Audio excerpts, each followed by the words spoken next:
is a family. It's a team. It is a collection of individuals that have decided to come together for a common goal. But how do we build that? How do we make it bigger? How do we make it better? How do we bring more people into the fold? And how do we grow?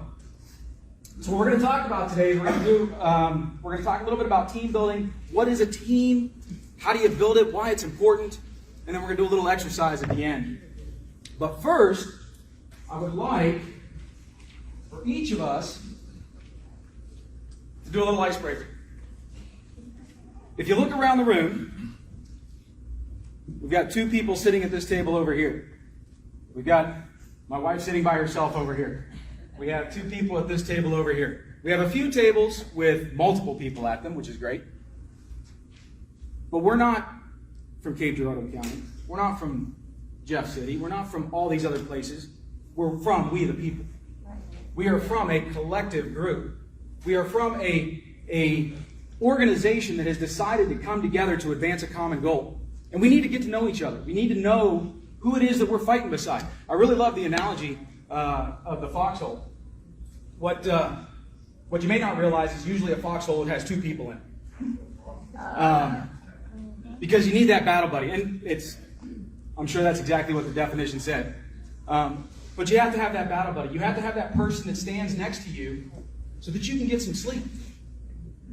And that they can take up the fight while you're recharging, and then vice versa. But how do we do that? How do we build that battle buddy team? How do we build that group? Not a group. How do we build that team and get those teams to work together? We're going to talk a little bit about that today. But first, what I would like everybody to do is go ahead and stand up. Everybody stand up. For all you introverts, sorry.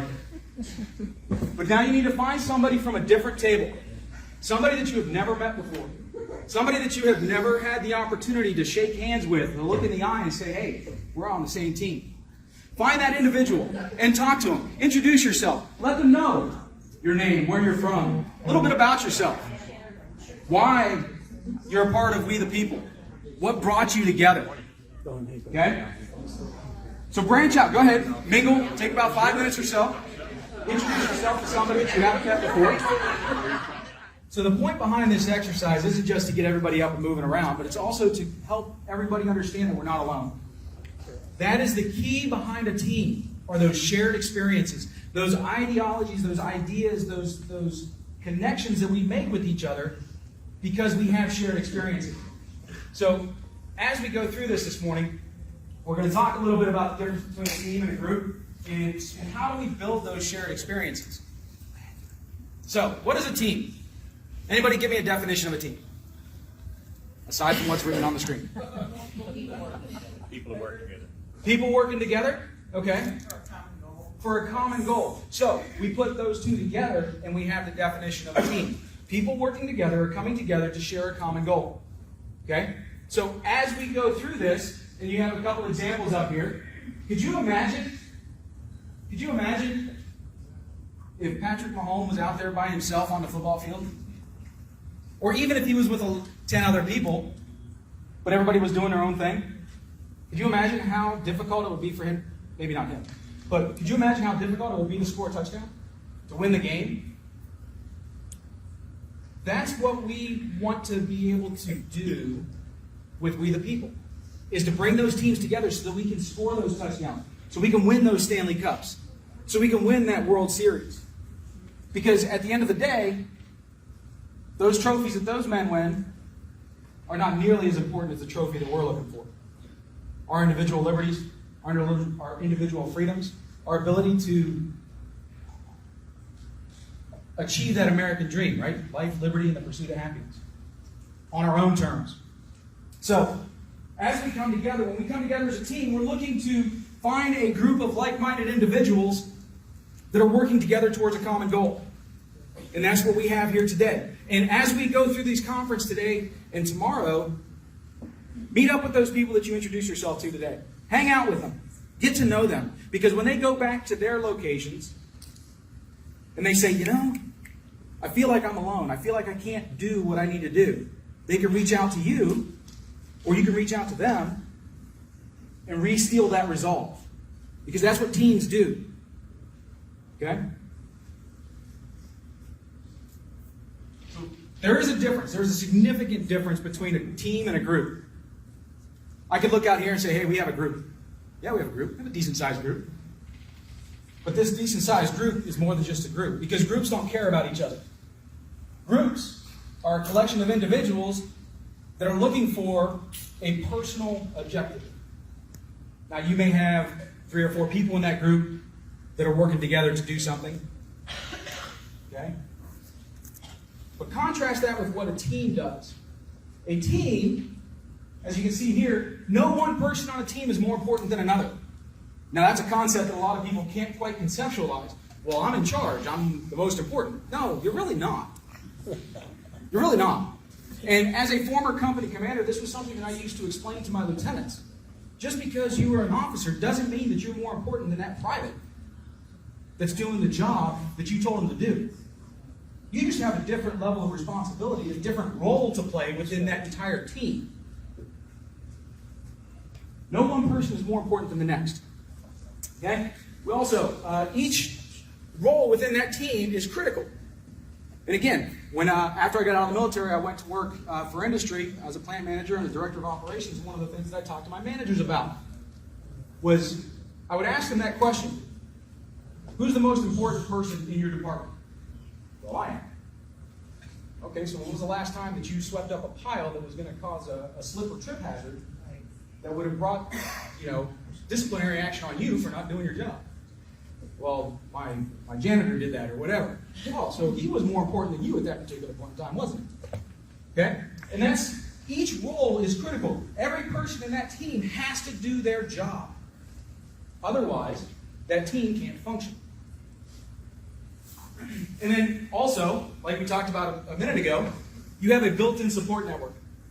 When you feel like you're standing alone, and that is exactly, I believe, Valerie said it, maybe? The devil wants to divide you. That's right. Evil is always working to put that wedge between you and other like-minded individuals. Why? Because taking down one enemy is easy. Taking down a collective group or a team is a lot less easy. Mm-hmm. Okay? So that built-in support network that comes with being part of a team is critical to the success of that team. And you gain that built-in network through shared experiences, through common ideologies, common goals. Okay? Why teams are important?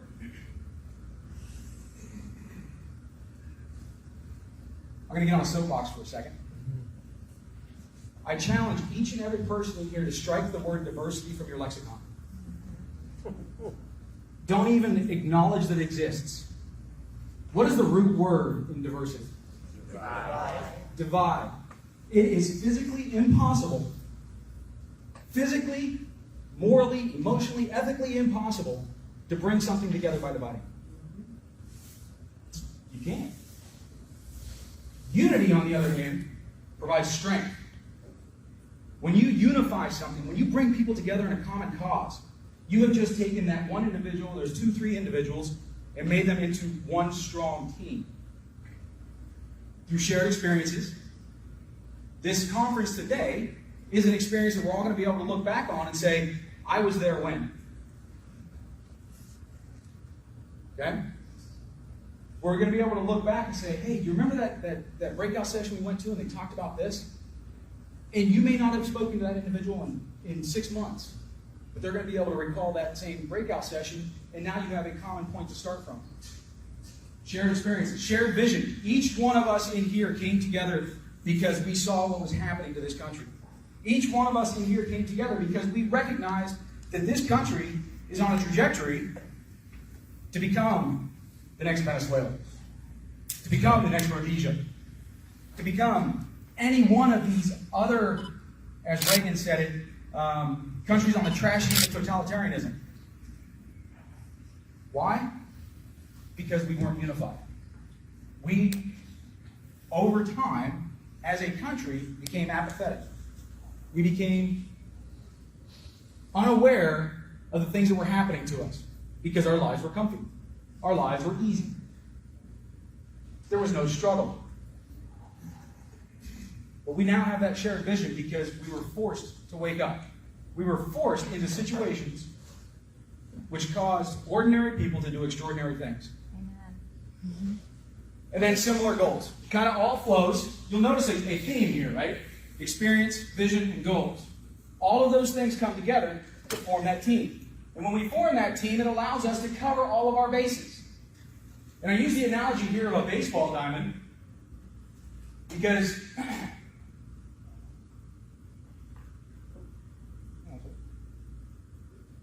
pocket got deeper than I thought it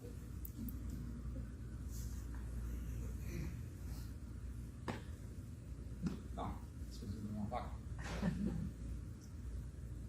But as we look at this baseball diamond, what if we didn't have a center fielder? Who's going to back up the shortstop? Or who's going to back up second base? Right? As we're looking at that baseball diamond. If we don't have a pitcher, who's going to throw the ball across the plate? We have to cover all of those tasks that are associated with that team's responsibilities. And as a group of individuals, or as a group, we're not going to be able to cover those tasks because somebody's going to say, oh, somebody else will take care of it. How many times have you heard that? Somebody else will do it. When you don't have a structured team, when you don't have that group that has come together cohesively, that's what you wind up with. Each one of these individuals on this field has a set of complementary abilities. Your center fielder better be the fastest guy on that field. Because look at how much space he's got to cover, right? But this guy's got to be pretty quick too, and so does this guy. Because they've got a lot of real estate to cover. Have you ever seen a center fielder catch a ball by himself? You do, occasionally. But there's usually either a left fielder or a right fielder out there waiting to help him out if he needs to. So these guys are fast. They have complementary skills. Your shortstop here has to be able to play third base. He has to be able to play second base. He has to be able to run forward and assist on the bunt. Okay? Your pitcher, not only does he just throw the ball, he doesn't just throw the ball and just turn around and walk off the field, right, waiting for everybody else to finish the game. No. He becomes a defensive player as well. So each one of these individuals has a set of responsibilities on that field, but yet their skills are complementary to everybody else's. And that's what a team allows us to do. To provide those complementary abilities. And then we have our specific skill sets, those things that we are individually good at, and those things that we bring to the team. Anybody ever seen a Formula One pit crew? Anybody here watch NASCAR? A couple of you? How long does it take for a NASCAR pit crew to change tires and refuel? A good crew can do it in 16 to 17 seconds. A bad crew, 20 to 30 seconds. Formula One, they have 2 seconds to get that car into the pit and out of the pit.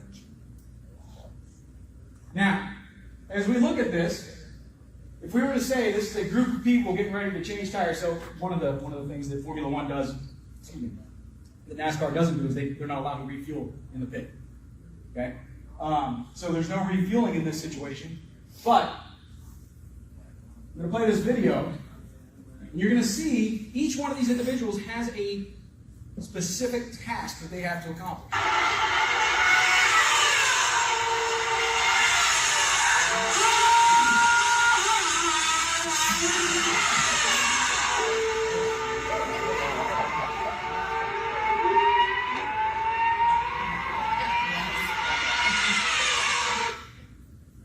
That's teamwork in action. Now that doesn't just happen overnight. They didn't wake up one morning and go, hey, let's change the tire. But you'll notice, each one of these individuals has a different job. This guy, he's the impact wrench man. This guy's the tire taker offer guy. This is the tire putter honor guy.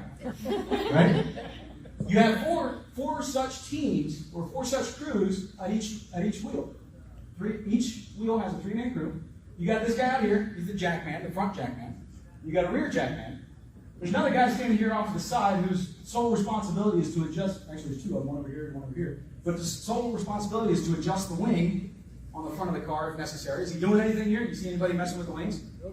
No. Does that mean his job is less important than anybody else's? No. It just didn't have to be done right there. Then you got these 2 guys. They're not whispering sweet nothings into this driver's ear. I guarantee it. These 2 guys right here, their role, their whole purpose in life on this crew is to stabilize that car from falling off the two jacks. Because if you notice, there's only a jack in the front and a jack in the rear, so it could rock side by side, especially when they're pulling on those wheels. So these two guys, their role is simply just to hold the car up. Doesn't seem like much, right? This guy's lifting this heavy tire, this guy's lifting this heavy tire. Those impact wrenches put out 30,000 foot-pounds of torque. It's ridiculous. But what happens if Bob here decides not to show up to work that day? They jack this car up and all of a sudden it falls off the side, crushes this front left edge of the wing, damages the other parts of it. Each one of these individuals has a dedicated role on this vehicle, in this crew. Just like each individual at your separate organizations in each county should have a role. And if they can't accomplish that role, there should be somebody that can help them out. Because there's a whole other set of pit crew back here. If something happens to one of these guys, they jump in, they do the same job. Right? Those complementary skills.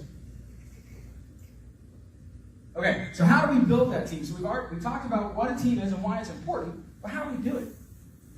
Anybody in here coach? Anybody coach baseball, softball, basketball, football? Yeah. Okay? When you sit down with that team, was the first thing that you did to look at them and say, this is what we're going to accomplish this year? No? It should have been. Yeah. Because how do you know how you're going to get to where you need to be if you don't know where you need to be? First thing we need to do is set those organizational goals and start that planning process. How are we going to get there? Because if we don't know the end state, we're just out there flapping. And then, once you identify where you need to be, how are we going to get there? What do we need in order to get there? What people need to do this? What tasks need to be accomplished in order for us to accomplish those goals? So, we set the goals, we identify what's necessary to meet those goals, and then we go out and we look for people that are going to fit those responsibilities, fit those roles, have those tasks to be able to accomplish what it is that we're trying to do. If you'll notice, I keep going back to goals, right? Because as we introduce a new step, we have to go back and make sure that it flows back to meeting the goals. Set your expectations from day one. I'm a high school teacher. I teach business management, entrepreneurship, personal finance. So everybody that says, well, I wish they taught me how to do a checkbook. If you came through my class and you didn't know how to do a checkbook, it's because you decided you didn't want to know. We teach it. It's required by the state of Missouri to teach that. But set expectations from day one. One of the things that I hear a lot from my colleagues is, well, such and such a student did this in my class. Such and such a student did this in my class. I just kind of look at them like, I don't really have those issues. Because on day one, I don't come in there and try to be their friend. I don't come in there and say, oh, little Johnny, it's okay if you don't want to do your work today. No, I pull kids out of my classroom and walk them down to the principal's office because they didn't have their homework done. It's, once you set those expectations up front, and that's the first week. I kick kids out of my classroom for having their cell phone out. I've taken their cell phones. Last day of school, last semester, I took a cell phone from a kid. He got 2 hours of detention after school. On the last day of school, he's like, Dr. Lewis, it's the last day of school. I said, well, you shouldn't have had it. You've had all year to know that that's the rule. But you set those expectations from day one, it makes it very easy to control. You no longer have to be that disciplinarian or that mean guy, right? Because everybody knows what's expected. Establish that strong leadership. Now, I said no one individual is more important than the next, and I mean it.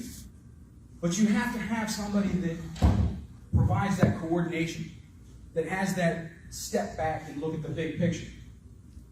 That doesn't mean that they are totalitarian, but it does mean that their responsibility is to make sure that everything else is getting done. Okay? But when you establish that strong leadership, there's some things here. Eisenhower once said, I would rather give an officer the what and let him surprise me with the how. Tell them what you need to do, get out of their way and let them do it. Too many times our leaders do just this. They micromanage. Well, I said to do, this is what needed to happen, I said to do it this way. Now sometimes there is that very specific nuance that needs to happen, I got it. But 9 times out of 10, just get out of the way and let them do it. Not only does that allow them the creativity and the ability to do it, it means you don't have to do it. Right. And that allows you to look at all this other stuff that needs to happen. Okay? Celebrate successes and failures. Promote individual development and motivate your team with positivity.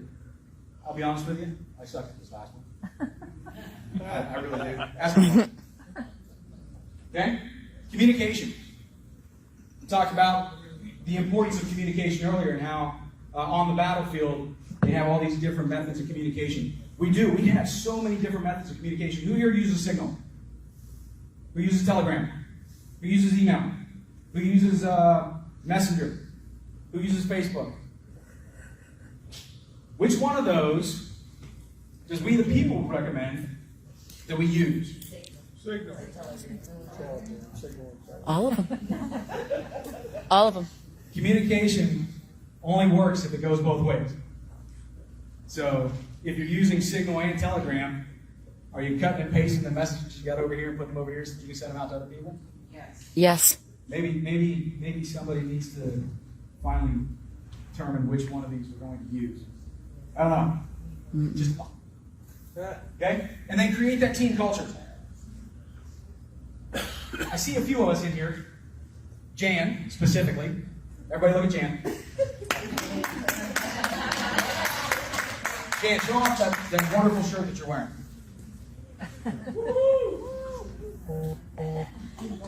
That's that first step in creating that team culture, giving ourselves an identity.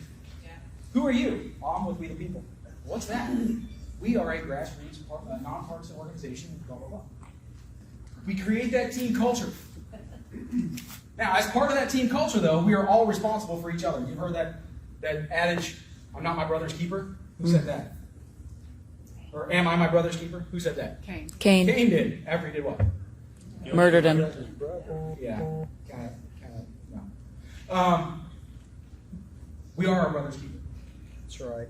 As members of this organization, we have a responsibility to each other to make sure that we are representing this organization to the best of our abilities. And that our brothers and sisters beside us are representing this organization to the best of their abilities. Because all it takes is one individual to do something poo-poo, and then it brings discredit upon the entire organization. So we have to be that guardian of our culture. How do we do that? Anybody in here ever watched the movie Remember the Titans? What's the premise behind that movie? Diversity. No diversity. What? What? No. The point behind that movie was unity. Was bringing that team together because it started out diverse. It started out with a bunch of individuals, right? Tennessee Williams High School, at the height of segregation, brought the black school and the white schools together, and put them all on the same football team. We're going to watch a couple clips here to kind of highlight how they went through and changed that culture, because that's critically important. It may not directly look like what we're doing. You look like a bunch of fifth-grade sissies after a cat fight. You got anger, that's good. Let me set that up real quick, though. That first part of that clip there is the first time the white team and the black team finally come together in the gymnasium and they get in a fist fight. Denzel Washington's character, Coach Boone, is the head coach that was brought in to build this team.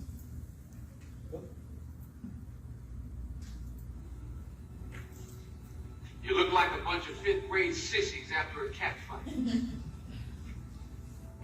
got anger, that's good. You're going to need it, son.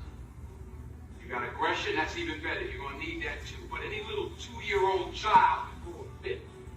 Football is about controlling that anger, harnessing that aggression into a team effort to achieve perfection. When you put that uniform on, that tight uniform, you better come to work. I think you're nothing. Nothing but a pure waste of God-given talent. You don't listen to nobody, man. You can't run over everybody in this league. And every time you do, you leave one of your teammates hanging out to dry. What was that, Ray? Whatever it is, it ain't blocking. It's pretty good.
And that movie was based on a true story.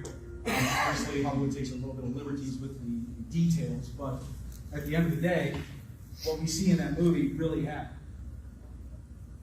Imagine that.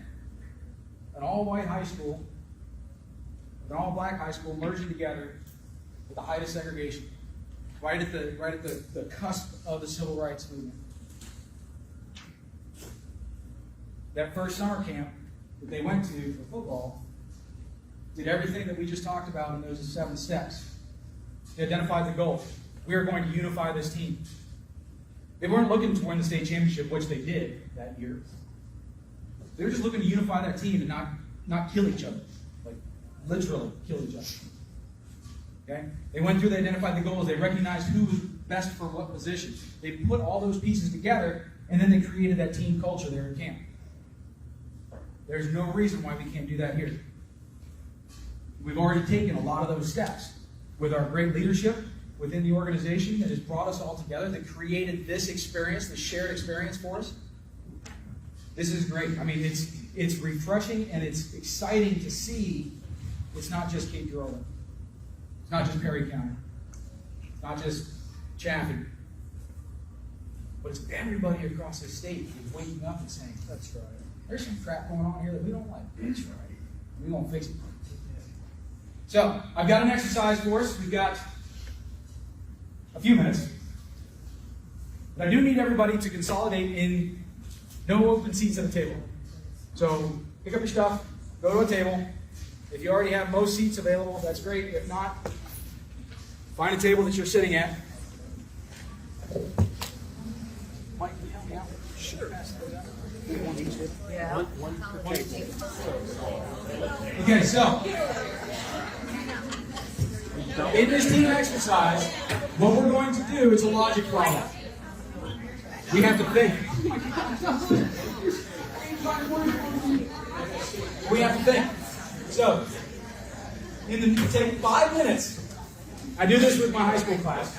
Take 5 minutes, and you're going to answer 2 questions. First question you're going to answer is who drives a Pontiac? And the second question you're going to answer is who drinks lemonade?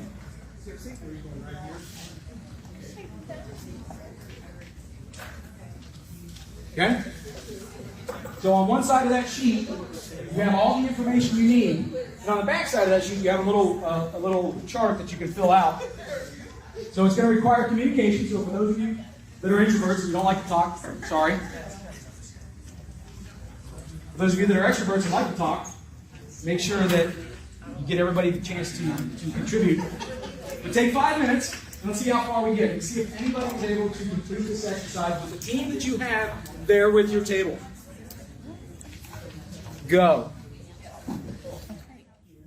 Keep a hold of those sheets. Take note of who's at your table with you right now. And over the course of the conference the next 2 days, try to figure out who drinks lemonade and who drives the Pontiac. So if you have any questions, we'll be here all weekend. I appreciate your time, and thank you. Thanks, Bill. Thank you. Thank you.